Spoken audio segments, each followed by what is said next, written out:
السلام عليكم ورحمة الله.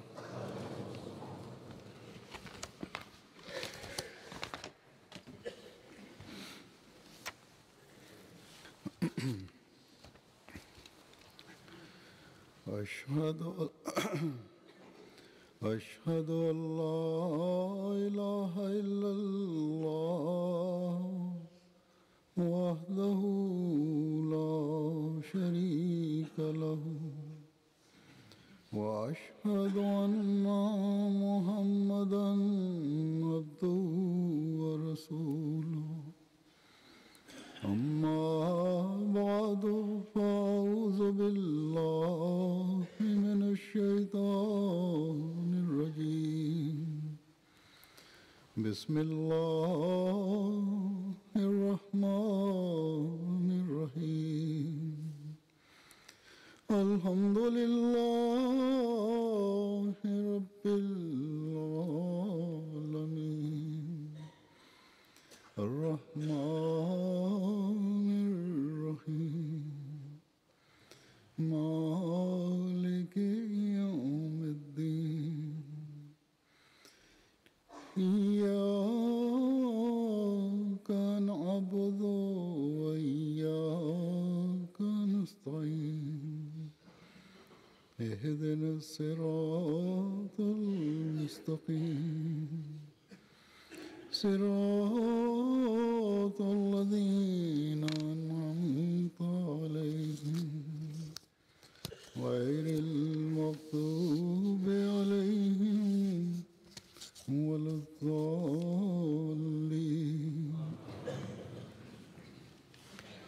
يا أيها الذين آمنوا كونوا قوامين بالقسط شهداء لله ولو على أنفسكم وبالوالدين والأقربين إن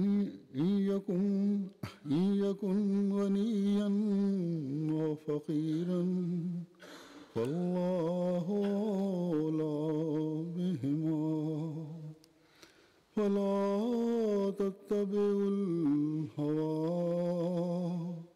أن تعدلوا وإن تلووا أو تعرضوا فإن الله كان بما تعملون خبيرا.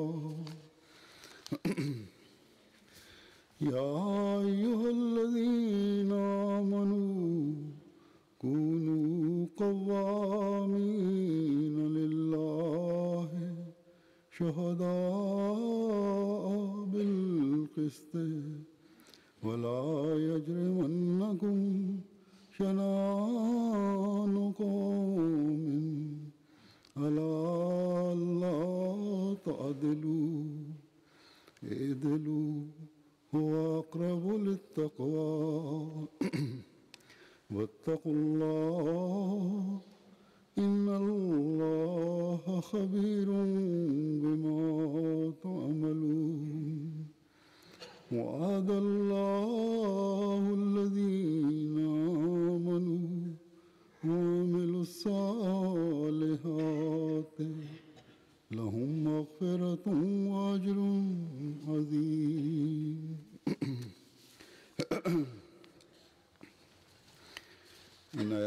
La traduction de ces versets est comme suit. Ô vous qui croyez, soyez fermes dans l'application de la justice et soyez les témoins d'Allah, quand bien même ce serait contre vous-même ou contre vos parents ou vos proches parents.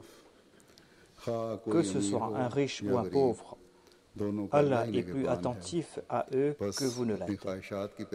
Ne suivez donc pas vos vils désirs pour que vous puissiez agir équitablement. Et si vous êtes ambigu dans votre témoignage ou si vous l'éludez, souvenez-vous qu'Allah est très conscient de ce que vous faites.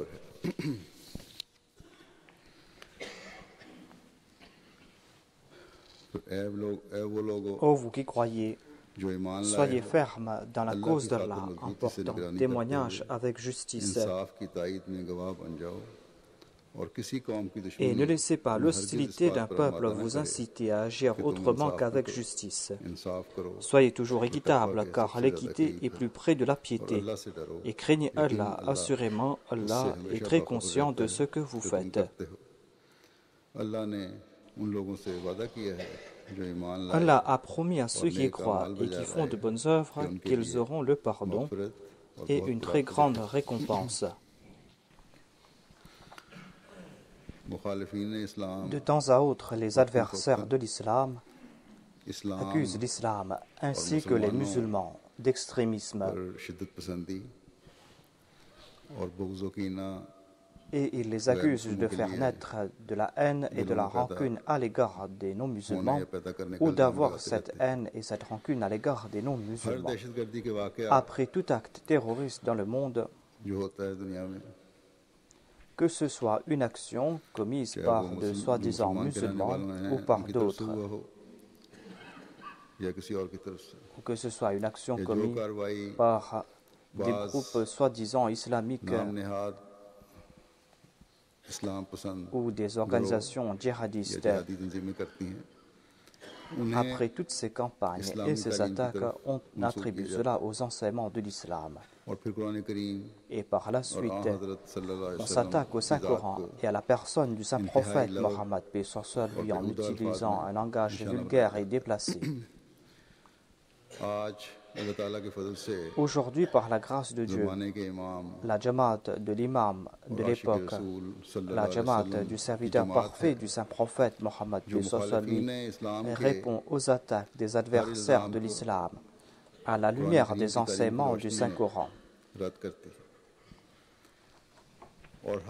En répondant à chaque vile attaque, la Jamaat du Messie premier l'Islam montre aux adversaires de l'islam leur vrai visage.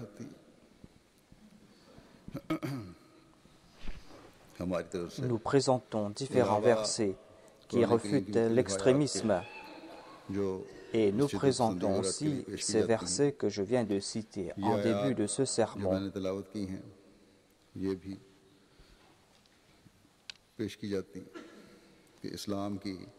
Nous présentons cela afin de prouver que l'islam est une religion qui prône la justice et pour présenter la magnificence des enseignements de l'islam.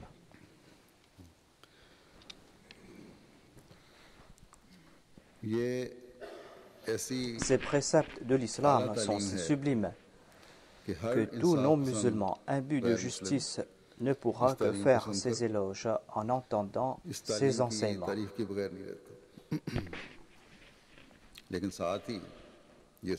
Mais dans le même souffle, ce non-musulman va demander qui est en train de mettre en pratique ces enseignements. Ceux qui sont en contact avec les membres de la Jamaat,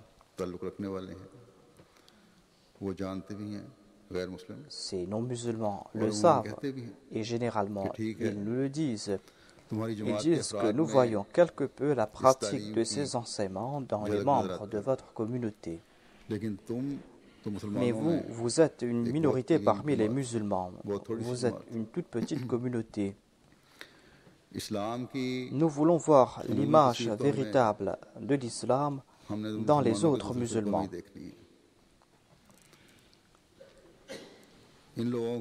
Et les membres de la Jamaat qui sont en contact avec ces personnes répondent à celles-ci selon leur compréhension de la chose.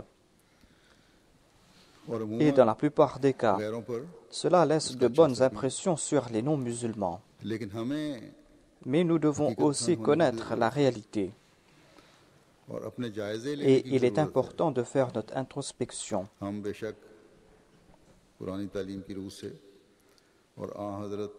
Certainement, à la lumière des enseignements du Saint-Coran et à la lumière de l'exemple du Saint-Prophète Mohammed, paix soit lui, nous arrivons à convaincre les adversaires de l'islam et nous arrivons à avoir du succès jusqu'à un certain point.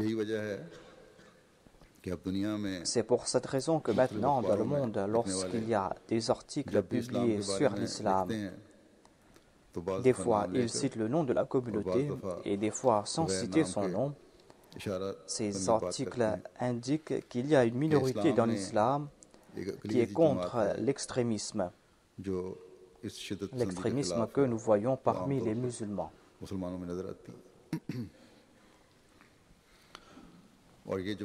Ils disent, voilà la Jamaat qui veut établir la justice dans le monde.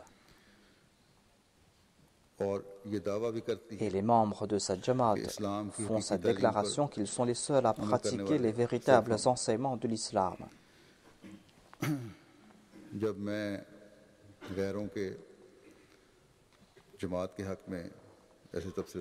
Quand j'entends de tels propos de la bouche des non-musulmans, et lorsque je présente les beaux enseignements de l'islam aux non-musulmans, j'ai aussi un autre souci en tête.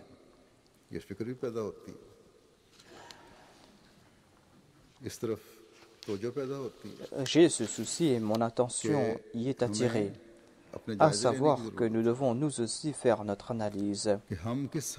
Jusqu'à quel point sommes-nous en train de mettre en pratique ces préceptes? En présentant ces beaux enseignements au monde, sommes-nous en train de répondre temporairement aux critiques des autres?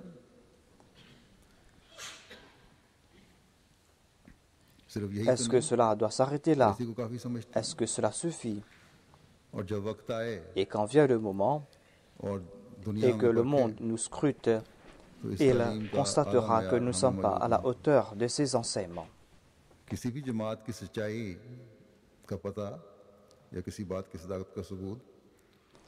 L'on pourra juger la véracité d'une communauté ou l'authenticité d'une chose quand nous passerons par des situations difficiles, quand chacun d'entre nous passera par ces difficultés, et tout en mettant en pratique les enseignements de Dieu afin d'avoir le plaisir de Dieu.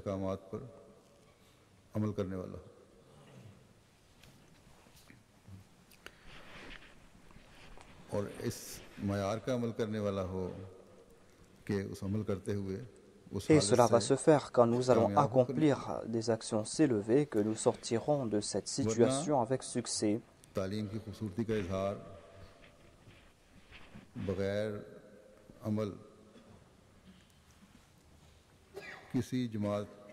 Sinon, présenter les beautés de ces enseignements sans qu'il n'y ait de pratique de notre part ne va pas embellir notre communauté.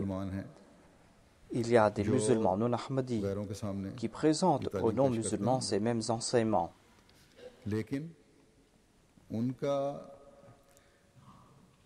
En présentant ces enseignements de l'islam comme une preuve de la beauté de l'islam, cela va peut-être rendre attrayantes ces personnes aux yeux des non-musulmans.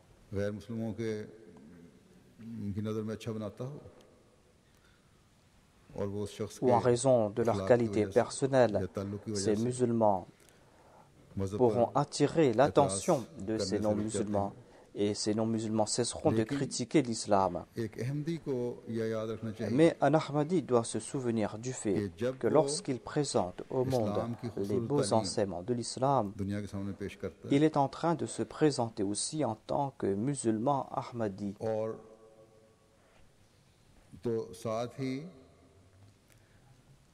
En même temps, il est en train de se définir comme un musulman Ahmadi.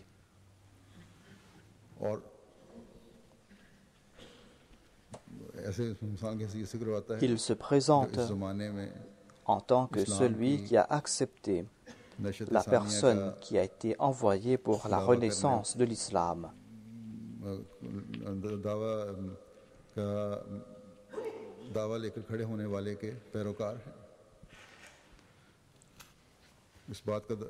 Il se présente comme le suivant de celui qui a été envoyé par Dieu pour la réforme de l'islam. Et il se dit comme le suivant de ce Messie et de ce Mahdi, celui qui est venu présenter au monde les beaux enseignements de l'islam et celui qui a établi cette communauté. Le fait qu'un Ahmadi présente de beaux enseignements de l'islam ne doit pas suffire pour que cet Ahmadi soit digne d'éloge. Il présente en fait aux non-musulmans une communauté qui prône la paix, qui pratique la justice, qui dit la vérité et qui pratique les véritables enseignements de l'islam.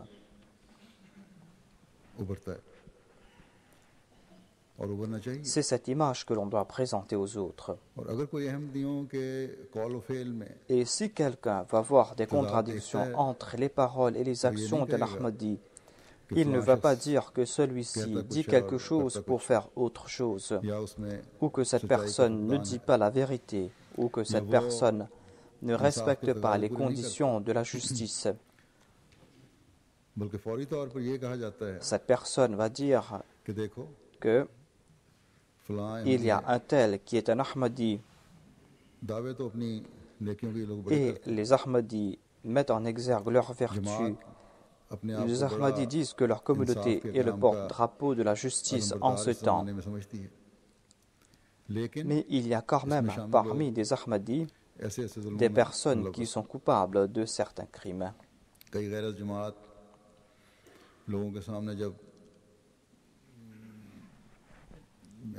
Il y a par exemple des non-Ahmadis qui font des affaires avec des Ahmadis et lorsqu'il y a des désaccords et lorsque tout cela se termine par des procès, ces non-Ahmadis m'écrivent en disant qu'il y a un tel qui est un Ahmadi et j'ai placé ma confiance en lui et celui-ci a créé des problèmes pour moi.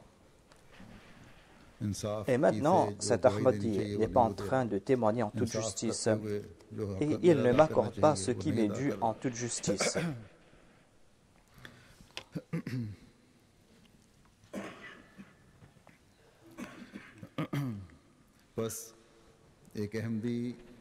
Ainsi, un Ahmadi, par ses actions, défigure l'image de la communauté Ahmadiyya.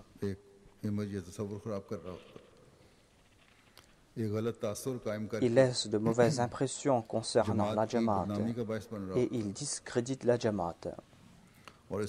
Et c'est pour cette raison qu'il est davantage coupable. Car il annonce qu'il pratique de bonnes œuvres alors que ses actions sont contraires à cela.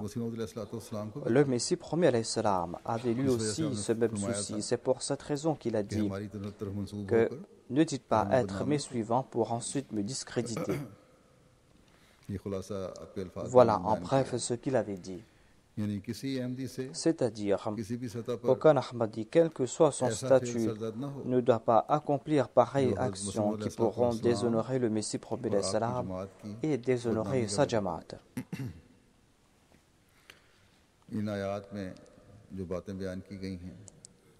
Il est important de mettre en pratique les préceptes présentés dans ces versets, et cela quel que soit son statut.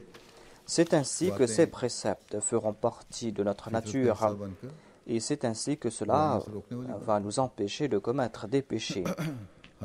À tout niveau, il faut être conscient de ses actions.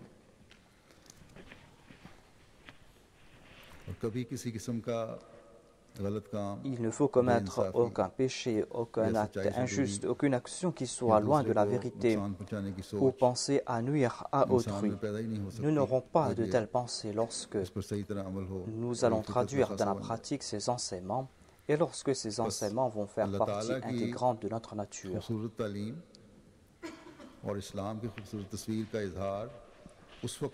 L'on pourra présenter les beaux enseignements de Dieu et la belle image de l'islam lorsque tout Ahmadi, quel que soit son niveau, sera le reflet de ses préceptes à travers ses paroles et ses actions. Et lorsque à tout niveau l'on va essayer d'atteindre les normes fixées dans ces versets, que ce soit à la maison, que ce soit dans la société, que ce soit avec les siens ou que ce soit avec les autres et que ce soit avec ses ennemis. Et c'est là que nous serons considérés comme de véritables croyants. C'est là que nous allons honorer notre engagement en tant que suivants de l'imam de l'époque.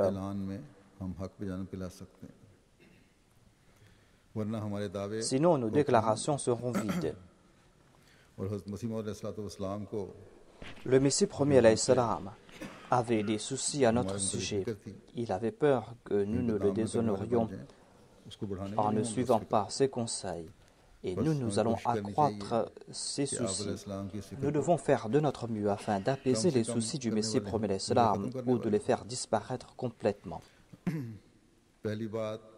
La première chose qui a été dit ici est que nous devons faire preuve de justice en toutes choses. Nous devons témoigner pour la cause de Dieu. Nos témoignages doivent être en accord aux préceptes de Dieu. Nous ne devons pas chercher des avantages personnels en présentant ces témoignages. Notre seule pensée, c'est d'essayer d'avoir le plaisir de Dieu. Notre seule pensée, c'est d'essayer de faire plaisir à Dieu.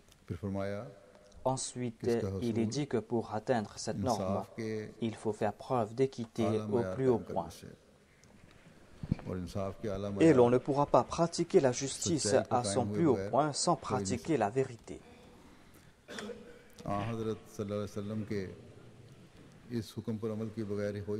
L'on ne pourra pas pratiquer cela sans suivre l'ordre du saint prophète Mohammed, paix soit sur lui, qui a déclaré que l'on doit aimer pour les autres ce qu'on aime pour soi-même. Nous faisons des efforts pour avoir ce qui nous revient de droit. Si on laisse nos droits quelque part, nous commençons à protester, à râler. Mais quand il est question des droits des autres, nous commençons à chercher des prétextes. S'il est question de rendre justice à sa personne, nous commençons à présenter tous les versets du Saint-Coran ayant trait à l'équité. Nous présentons ces versets devant celui qui va juger notre conflit. Et au prix de grands efforts, nous allons chercher des hadiths pour conjurer celui qui a usurpé nos droits et celui qui va juger le différend de craindre Dieu. Nous allons présenter les dires du Messie premier l'Islam. Mais lorsqu'on nous demande de témoigner en toute équité, eh bien, au lieu de témoigner en toute justice,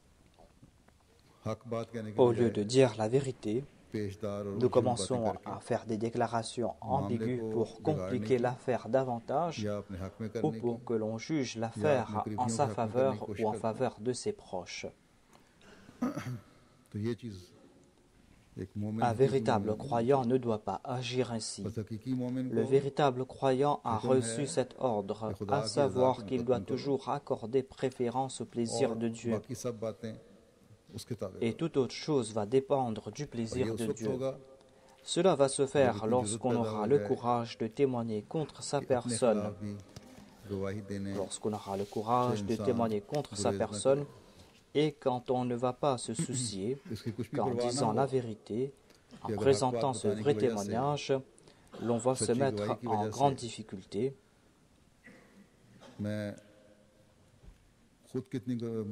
Ou que je vais mettre en difficulté mes proches, mes enfants, et que si je commence à témoigner contre eux, ils seront en grande difficulté et je vais m'empêtrer dans des difficultés. Ou si je témoigne contre mes parents, mes enfants, mes amis, mes proches, je vais faire face à de grandes difficultés. Nous ne devons pas penser en ce sens. Au contraire, nous devons penser que nous devons toujours dire la vérité. Nous devons faire preuve de justice. Et pour cela, nous devons être prêts à tirer la colère de ceux qui nous sont proches, de nos parents et de nos aînés. Allah déclare que votre richesse, votre pauvreté, vos avantages, vos pertes, cela ne dépend pas de vos ruses ou de vos faux témoignages, ou le fait que vous êtes très loin de l'équité. Vos avantages et vos pertes dépendent de Dieu et de sa grâce. Si Dieu le désire, il pourra vous accorder des avantages. Sinon, même au prix de grands efforts, vous n'aurez aucun avantage. Et vos faux témoignages ne vous accorderont aucun avantage. Il se peut que vous en tiriez quelque avantage matériel, temporaire, mais par la suite, vous allez attirer la colère de Dieu. Vous allez subir de si grandes pertes que vous ne pourrez pas les endurer.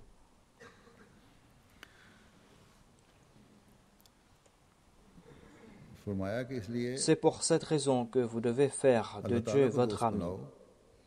Vous devez essayer de vous rapprocher de lui. Et afin de respecter toutes les conditions de la justice, vous devez toujours dire des paroles sans équivoque, sans aucune ambiguïté.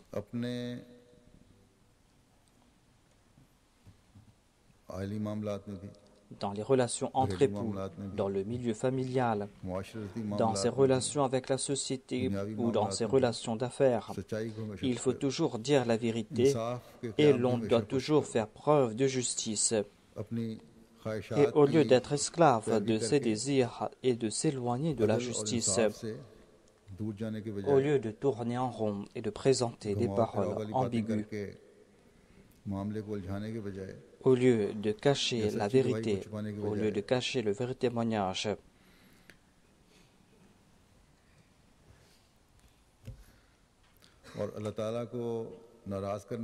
et au lieu de s'attirer la colère de Dieu, au lieu de tout cela, le véritable croyant doit toujours avoir pour objectif le plaisir de Dieu. Il y a un incident au cours de la vie du Messie premier l'Islam lorsqu'il a été appelé à témoigner.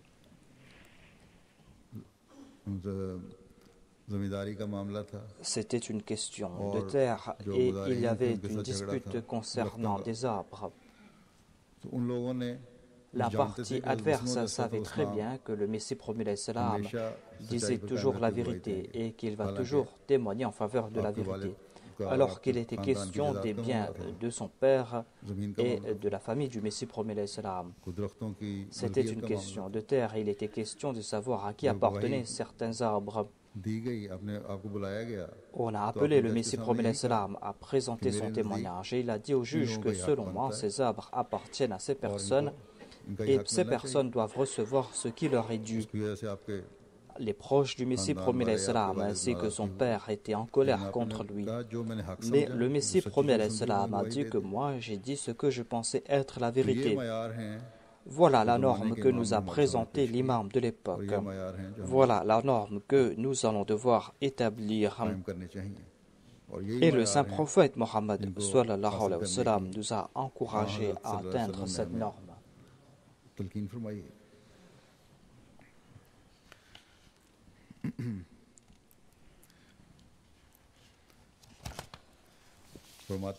Dieu déclare dans ces versets que vous pouvez tromper les gens de ce bas monde en présentant de faux témoignages. Mais vous ne pouvez pas tromper Dieu. Il est dit فَإِنَّ اللَّهَ كَانَ بِمَا تَعْمَلُونَ خَبِيرًا. C'est-à-dire, certainement Dieu est très conscient de chacune de vos actions. Vous ne pourrez rien lui cacher. D'une part, nous annonçons que nous voulons répandre la paix dans le monde. Nous déclarons que nous voulons nous maintenir sur les voies de la vérité et guider le monde. Voilà nos déclarations, alors que d'autre part, s'il y a des contradictions entre nos paroles et nos actions, pour que nous ayons quelque avantage matériel insignifiant, si nous agissons ainsi, nous ne pourrons pas nous maintenir sur les voies de la vérité. Nous ne serons pas de ceux qui mettent en application la justice. Nous ne serons pas de ceux qui répandent la paix dans le monde. Au contraire, nous allons fomenter des troubles dans le monde.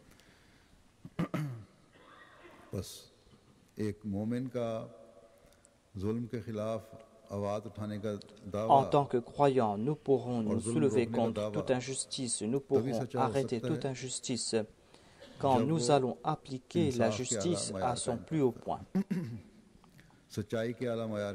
Quand nous allons nous maintenir à un niveau très élevé dans le domaine de la vérité, lorsque nous allons témoigner et lorsque nos témoignages seront en accord aux préceptes de Dieu.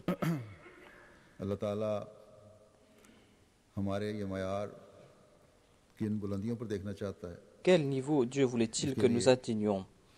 Dans le verset de la sourate Al-Maïda que je viens de citer, Dieu nous fait comprendre que cette justice ne doit pas se limiter à notre société, à notre cercle restreint, mais que nous devons aussi traiter équitablement notre ennemi.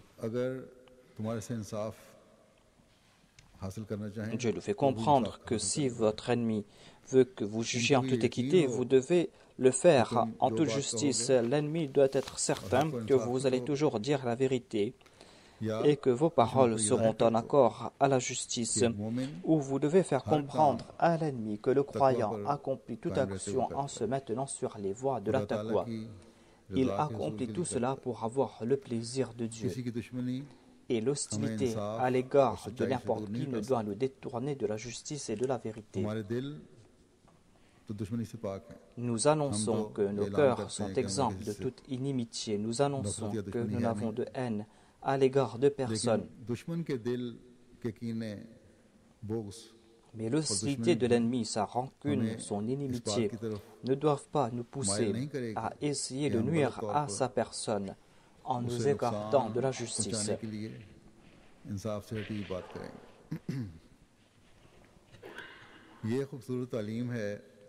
Voilà l'enseignement des plus sublimes que nous présentons à des non-musulmans. Et c'est ainsi que nous leur présentons les beautés des enseignements de l'islam. Et en entendant nos propos, ils veulent connaître davantage à propos de l'islam. Ainsi, nous devons nous souvenir du fait que certains de nos paroles vont attirer l'attention du monde.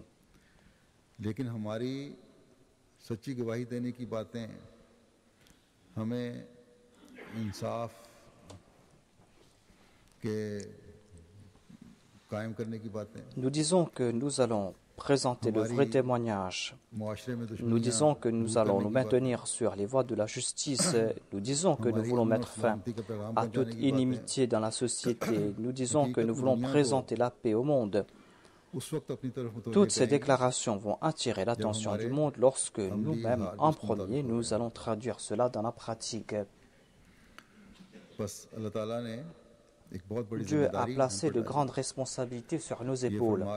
Il a déclaré que vous devez être ferme de l'application de la justice, c'est-à-dire vous devez aller en profondeur. Qawam signifie aller au fond des choses et accomplir une action de manière constante et continuelle afin d'établir la justice. Puisqu'il est question ici de justice, cela veut dire que vous devez aller au fond de la chose.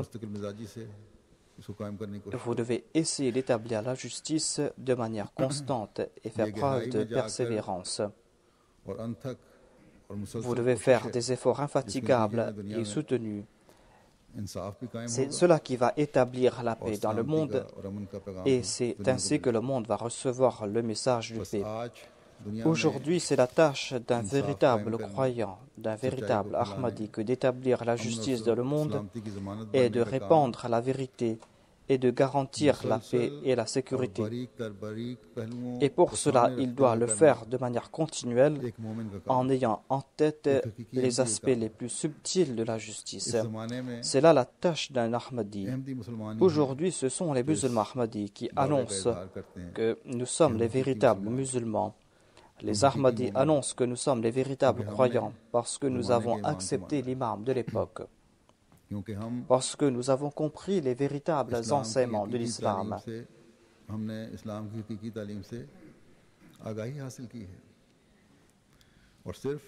Nous n'avons pas tiré un plaisir intellectuel de ces commandements divins quand nous avons accepté l'imam de l'époque. Mais nous faisons aussi des efforts pour être des exemples pratiques de ces commandements divins. Ainsi, nous devons faire notre analyse et voir jusqu'à quel point nous sommes en train de nous maintenir sur les voies de la justice et de la vérité. Et nous allons devoir juger nos cœurs. Le Messie premier l'Islam lui-même avait témoigné contre sa personne et il avait témoigné contre son père et n'avait accordé aucune importance à des avantages matériels. Aujourd'hui, nous qui disons être ces suivants, est-ce que nous sommes en train de faire des efforts pour atteindre la même norme? Si nous sommes en train de faire ces efforts pour atteindre cette norme, eh bien, nous allons devoir nous demander pourquoi est-ce qu'il n'y a plus de confiance dans nos foyers. Dans ces maisons où il n'y a plus de confiance, On doit se poser cette question. Pourquoi cela?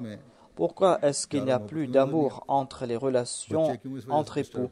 Pourquoi est-ce que les enfants sont tourmentés pour cette raison? Pourquoi les frères sont-ils en train de s'éloigner les uns des autres?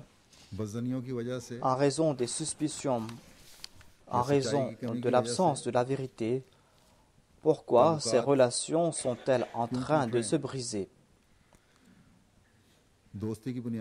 Ces business qui étaient basés sur des relations amicales, pourquoi est-ce que cela se termine en mésentente, en procès?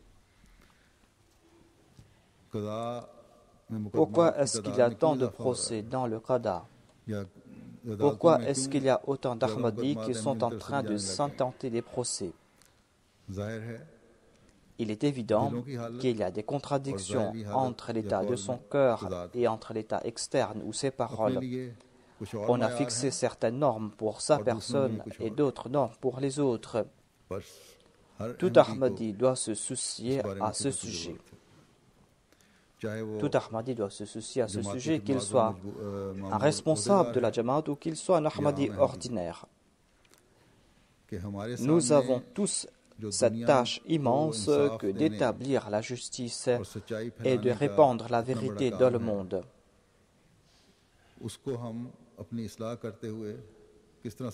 Et comment pourrons-nous accomplir cette action en nous réformant?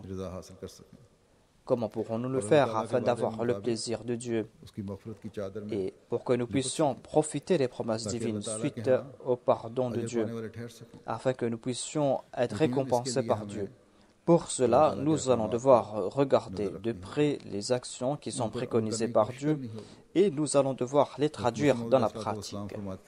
Le Messie premier l'Islam a déclaré qu'il n'y a pas de plus grande forteresse que la protection de Dieu.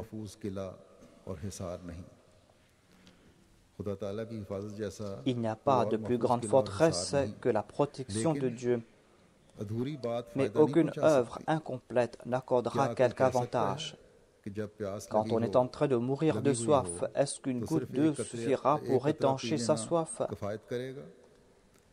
Lorsqu'on est en train de mourir de faim, est-ce qu'une seule graine ou une seule bouchée suffira pour se rassasier? Certainement non. Tant que l'on n'étanche pas sa soif complètement, et tant que l'on ne se rassasie pas complètement, l'on ne sera pas satisfait. De même, lorsque les actions ne seront pas complètes et parfaites, l'on ne verra pas les fruits et les résultats escomptés. Les actions incomplètes ne suffiront pas pour plaire Dieu.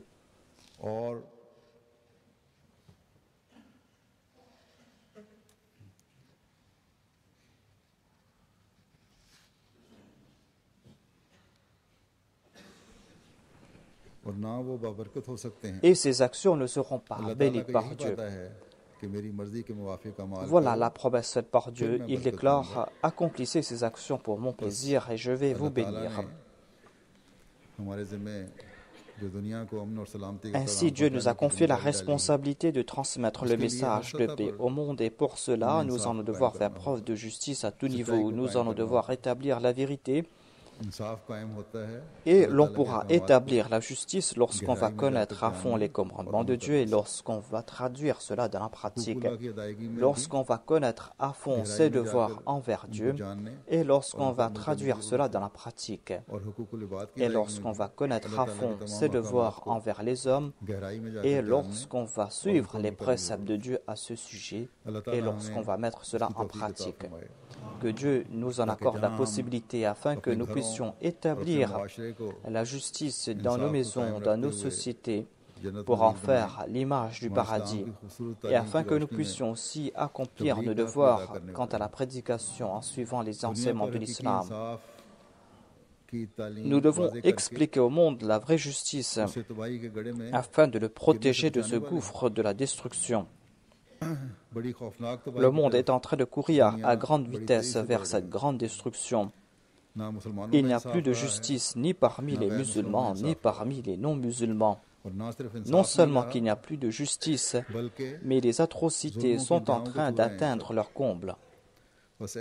Seule la Jamaat Ahmadiyya pourra ouvrir les yeux du monde et prévenir le monde de ces atrocités afin que le monde ne tombe pas dans ce gouffre. Chacun d'entre nous, dans son cercle respectif, doit faire des efforts en ce sens. Et en faisant ces efforts, nous devons aussi nous consacrer entièrement à la prière. L'injustice que nous voyons dans les pays musulmans et les conséquences de leurs mauvaises actions les ont empêtrés davantage dans des troubles internes. Mais d'autre part, ils sont entourés par des dangers externes. Ces dangers sont arrivés jusqu'à leur porte. Apparemment, une grande guerre est sur le point de s'éclater. Même si le monde n'ignore pas ses conséquences, en tout cas, le monde n'accorde pas aucune importance à cela. En de telles situations, les serviteurs du Messie, du Saint-Prophète, doivent jouer leur rôle et protéger le monde de la destruction. Et pour cela, nous devons nous consacrer comme il se doit à la prière. Que Dieu fasse que nous puissions nous en acquitter et que nous puissions protéger le monde de la destruction.